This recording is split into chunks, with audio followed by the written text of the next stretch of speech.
The sound of grinding metal and loud banging wake you up from your uncomfortable sleep.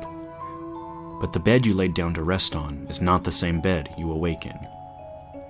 Looking down at the cold floor below you, you see the soft blankets are replaced with rust and blood, making it feel almost like sandpaper. Whose blood is it? Is the first thing that comes rushing to the front of your mind. You check yourself for any injuries, but none are apparent. At least there's one thing comforting about this place. You stand now to take a look around, hoping you'll find a way out of this room, but instead find the source of the blood. Surrounding you are people, caught in terrible traps. One is caught in a cage with no floor, bound in the air by multiple spikes, similar to an Iron Maiden. But none of the spikes have pierced any vitals. The only signal he's still alive is the silent weeping. Screaming for help is far beyond this man's ability now. He screamed his voice away days ago. Tears are the only comfort he has now. You look away, only to see yet another tragic victim. This one is a female, though no longer alive. The kill seems fresh, however. How you can tell this isn't clear to you yet. Easier to tell is how she died. She was placed on, seemingly, one bed of nails, though this was no magic trick. It probably took less than a minute for her body to slide down the length of the nails. This was not meant to kill her, but what happened next was. The bed of nails separated and pulled apart, driven by loud and rusty gears. The nails tore and dug deeper into her body, not wanting to let go, until eventually they caught bone and tore her abdomen open. Her intestines spilled over and still lay on the cold floor below. Blood and tears stain her face, still frozen in agony due to rigor mortis. Why? Why are these people here? Why have they been locked up like this and left to die?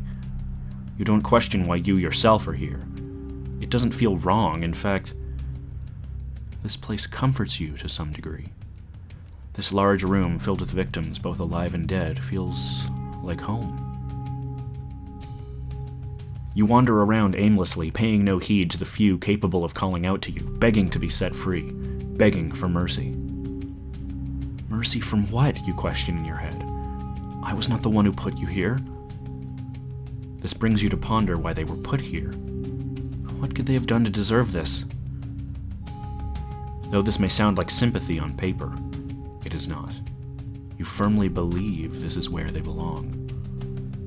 After walking for what seems like years, you finally find yourself at an interesting place.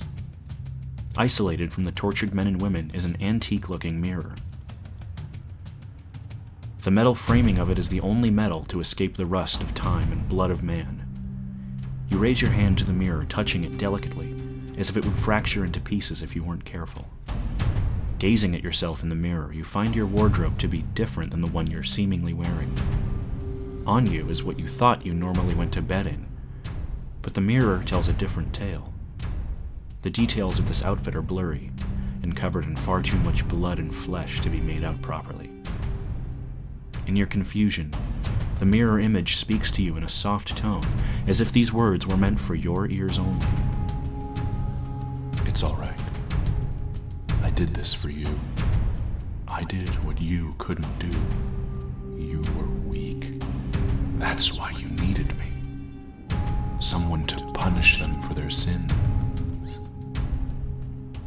Soon it will all be over. There's only one more person left. Then it will all be over. I promise. Just one more. The mirror image gazes down by their feet. Following your instinct, you follow their gaze to your own feet. Lying on the floor is a knife, one used on previous victims. Impulse has you bending down to pick it up.